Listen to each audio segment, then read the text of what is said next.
Dear students, पिछले शीर्षक में हमने लॉर्ड कैसलरे की विदेश नीति पर चर्चा की थी कि किस तरह लॉर्ड कैसलरे ने अपनी विदेश नीति के द्वारा यूरोप में प्रतिक्रियावादी नेताओं के विरुद्ध उदारवाद का पक्ष रखा, अन्य देशों के आंतरिक मामलों में हस्तक्षेप करने का विरोध किया और एक तरह से संवैधानिक शासन का समर्थन किया। इसी नीति को कैसलरे के पश्चात कैनिंग ने भी आगे बढ़ाया। इसलिए हम पाते हैं कि जहां कैसलरे और कैनिंग की गृह नीति में पर्याप्त विरोध दिखाई देता है, वहीं हमें दोनों की विदेश नीति में कोई मूलभूत अंतर देखने को नहीं मिलता है। यद्यपि पूर्व में कई विद्वानों का यह मत रहा कि कैसलरे और कैनिंग की विदेश नीति के सिद्धांत, कैसलरे एवं कैनिंग की विदेश नीति के सिद्धांतों में कई अंतर थे, परंतु आज विस्तृत अध्ययन से यह स्पष्ट हो चुका है कि कैसलरे की विदेश नीति को ही एक प्रकार से कैनिंग ने आगे बढ़ाया। कैनिंग 1822 से 1827 तक इंग्लैंड की विदेश नीति का संचालन करता रहा और इस बीच की जो महत्वपूर्ण घटनाएं हुई, जिनमें जो पंचमुख मित्रमंडल था, उस मित्रमंडल के अंतर्गत जो कांग्रेस आयोजित की गई, जैसे Verona congress, Saint Petersburg congress, और इन सम्मेलनों के द्वारा जो यूरोप के संदर्भ में निर्णय लिए गए, इन निर्णयों में इंग्लैंड की पर्याप्त भूमिका रही और इस बीच इंग्लैंड की विदेश नीति का संचालन कैनिंग ने बड़ी कुशलता से किया। यद्यपि जैसे मैंने पूर्व में बताया कि गृह नीति की दृष्टि से कैनिंग और कैसलरे एक दूसरे के धुर विरोधी माने जाते हैं, क्योंकि दोनों की गृह नीति में पर्याप्त अंतर था। कैसलरे सुधारों का एकदम गृह नीति में सुधारों का विरोधी था, जबकि कैनिंग ने कैसलरे की तरह इंग्लैंड में सुधारों का विरोध नहीं किया। विदेश नीति में कैनिंग की विदेश नीति के जो महत्वपूर्ण बिंदु थे, उनमें मुख्यतया इस प्रकार थे वे बिंदु, जैसे आंतरिक मामलों में हस्तक्षेप न करना। कैनिंग चाहता था कि वह यूरोप में किसी भी देश के आंतरिक मामलों में हस्तक्षेप न स्वयं करे और न ही अन्य देशों को करने दे, क्योंकि उस समय जैसे मैंने पूर्व में बताया कि यूरोप की विदेश नीति पर या संपूर्ण यूरोप पर एक प्रकार से ऑस्ट्रिया के चांसलर मेटरनिक का प्रभाव छाया हुआ था और मेटरनिक चाहता था कि किसी भी प्रकार से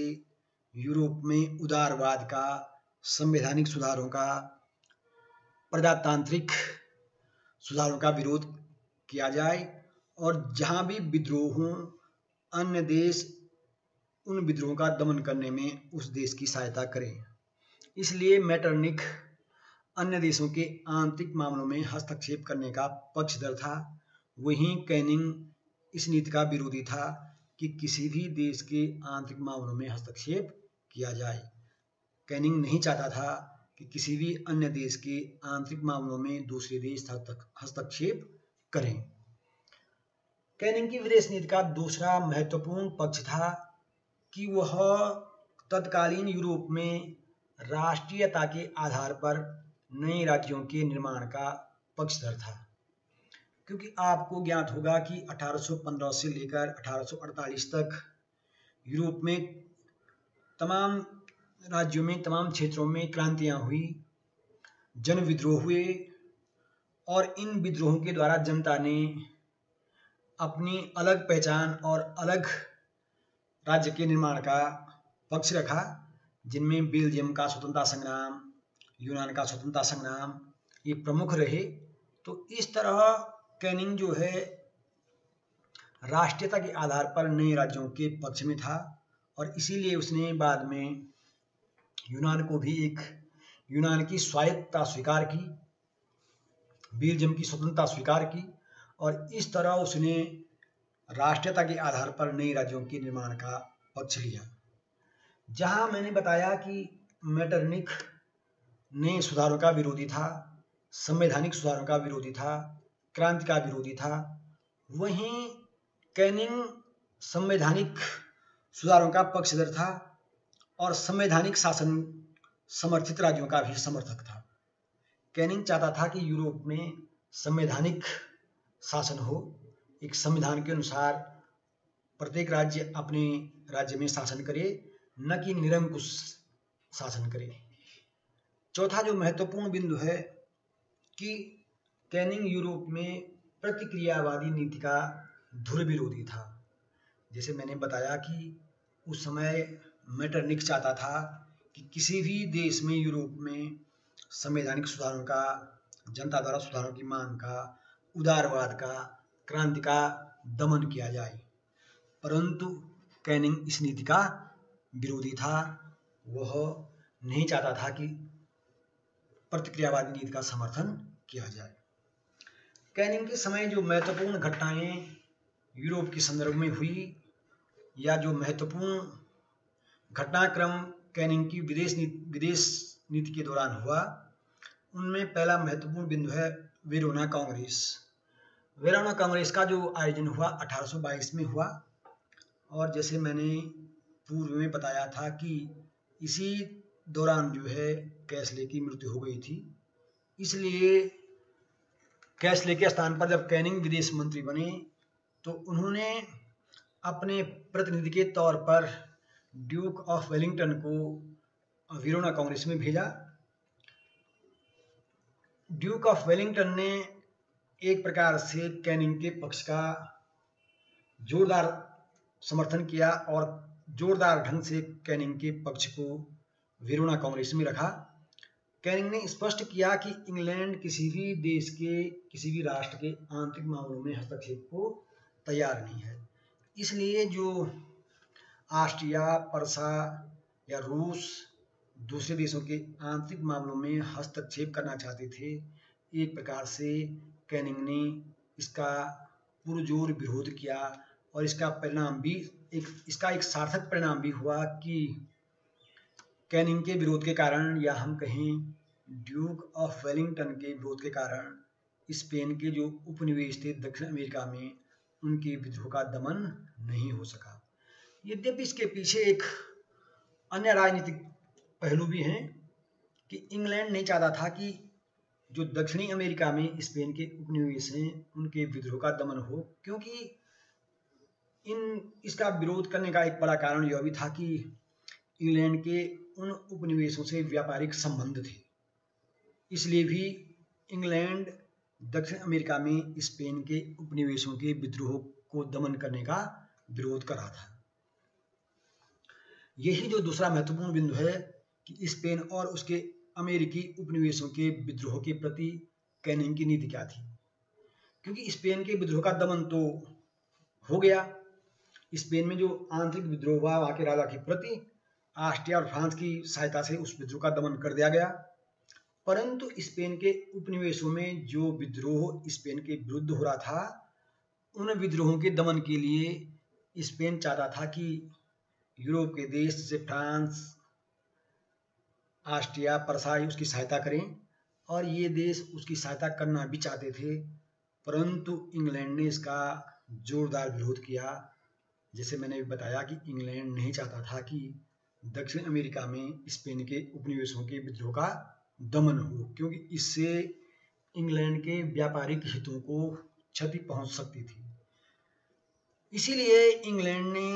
दक्षिण अमेरिका में स्पेन के विद्रोहों के दमन को न करने के पक्ष में, या हम कह सकते हैं कि यूरोपीय देशों द्वारा दक्षिण अमेरिका में हस्तक्षेप को रोकने के लिए इंग्लैंड ने संयुक्त राज्य अमेरिका को भड़काया, और इसका परिणाम यह हुआ कि संयुक्त राज्य अमेरिका के तत्कालीन राष्ट्रपति मुनरो ने यह घोषित किया कि अमेरिका अमेरिका वासियों का है और हम दक्षिणी अमेरिका या उत्तरी अमेरिका में कहीं भी यूरोपीय राज्यों का हस्तक्षेप स्वीकार नहीं करेंगे। इसे मुनरो सिद्धांत कहा जाता है। और मुनरो ने जो घोषणा की, इस घोषणा के पीछे निश्चित ही कैनिंग का बड़ा हाथ था। इसके द्वारा कैनिंग ने जहां दक्षिण अमेरिका में स्पेन के उपनिवेशों के विद्रोह को दमन करने में यूरोपीय राज्यों या यूरोपीय देशों के हस्तक्षेप को रोका, वहीं उसने एक प्रकार से जो यूरोप में वो अलग थलग पड़ गया था,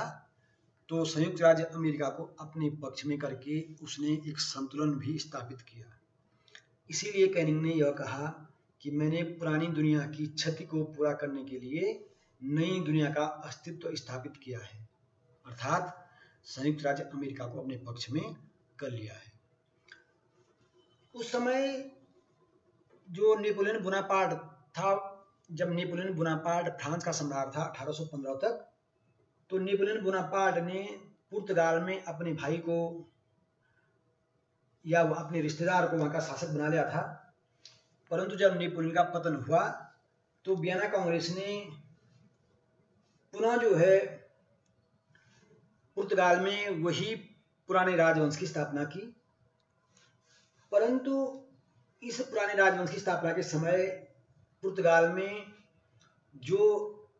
1821 में राजा जॉन सस्टम था, जो कि पुर्तगाल से भाग गया था उस समय, उसका बड़ा पुत्र डोम पेड्रो तो ब्राजील का शासक बन गया था। परंतु उसके छोटे पुत्र ने जो है विद्रोह करके अपने पिता को वहां से भागने को मजबूर कर दिया। जॉन सस्टम एक प्रकार से उदारवादी शासक था, जबकि उसका छोटा पुत्र जो कि पुर्तगाल का शासक बना निरंकुश राजतंत्र का समर्थक था। ऐसी स्थिति में ऑस्ट्रिया का चांसलर मेटरनिक और अन्य जो उसके समर्थक थे, वे चाहते थे कि पुर्तगाल में निरंकुश शासन बना रहे और जॉन सस्टम का छोटा पुत्र डोम मिगल ही वहां का शासक बना रहे। परंतु इस बाप बेटे के झगड़े में इंग्लैंड ने हस्तक्षेप किया और इसका परिणाम यह हुआ कि इंग्लैंड की सहानुभूति के कारण जॉन सस्टम पुनः पुर्तगाल का शासक बन गया। और इस तरह पुर्तगाल में इंग्लैंड ने एक प्रकार से उदारवादी शासन का समर्थन किया और पुर्तगाल में कैनिंग की विदेश नीति सफल रही। दूसरा महत्वपूर्ण बिंदु है यूनान। जैसे आपने अध्ययन किया हुआ कि 1821 में यूनान में स्वतंत्रता आंदोलन हुआ और यूनान ने टर्की से स्वतंत्रता की घोषणा की। इस संदर्भ में ऑस्ट्रिया नहीं चाहता था कि यूनान को टर्की से स्वायत्तता मिले, परंतु रूस चाहता था कि यूनान को स्वायत्तता मिले और टर्की में रूस हस्तक्षेप करना चाहता था। इसका परिणाम यह हुआ कि यूनान के प्रश्न पर एक विवाद खड़ा हो गया। इस विवाद को सुलझाने का यद्यपि यूरोपीय राष्ट्रों ने प्रयास किया, परंतु वह प्रयास सफल नहीं हुआ। फिर जो है जब जार अलेक्जेंडर प्रथम की मृत्यु हुई तो जार निकोलस रूस का शासक बना और जार निकोलस के साथ इंग्लैंड ने, या हम कह सकते हैं कैनिंग के नेतृत्व में एक समझौता हुआ और इस समझौते के द्वारा रूस और इंग्लैंड ने यह स्वीकार किया कि ग्रीस की स्वायत्तता या स्वतंत्रता स्वीकार की जाए। ग्रीस अर्थात यूनान को ये निश्चित हुआ कि यूनान जो है टर्की को वार्षिक कर दे। एक तरह से यूनान को स्वायत्त मान लिया गया, आंतरिक प्रशासन में स्वायत्तता प्राप्त हो गई। परंतु साथ ही साथ यह भी प्रावधान रखा गया कि यूनान टर्की को वार्षिक कर देता रहे। तीसरा महत्वपूर्ण बिंदु था इस समझौते का कि रूस या इंग्लैंड यूनान से अपने लिए कोई सुविधा न मांगे या टर्की से भी वो कोई सुविधा न ले, क्योंकि इस प्रावधान के द्वारा इंग्लैंड जो है रूस का जो टर्की में प्रभाव था उसको भी रोकना चाहता था। कैनिंग की विदेश नीति का यदि हम मूल्यांकन करें तो हम पाते हैं कि कैनिंग ने तत्कालीन परिस्थितियों में जो इंग्लैंड का उदारवादी पक्ष था उसी के अनुसार इंग्लैंड की विदेश नीति का संचालन किया।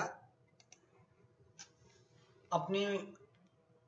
संवैधानिक सुधारों के पक्षधर होने के कारण कैनिंग ने संवैधानिक सुधारों का पक्ष लिया और यूरोप के अन्य राज्यों में भी संवैधानिक सुधारों का मार्ग प्रशस्त किया तथा संवैधानिक शासन का समर्थन किया और यह प्रयास किया कि यूरोप में अधिकांश देशों में या यूरोप के जिन देशों की जनता भी संवैधानिक सुधारों की मांग करती रही, कैनिंग ने निश्चित ही उनका पक्ष लिया।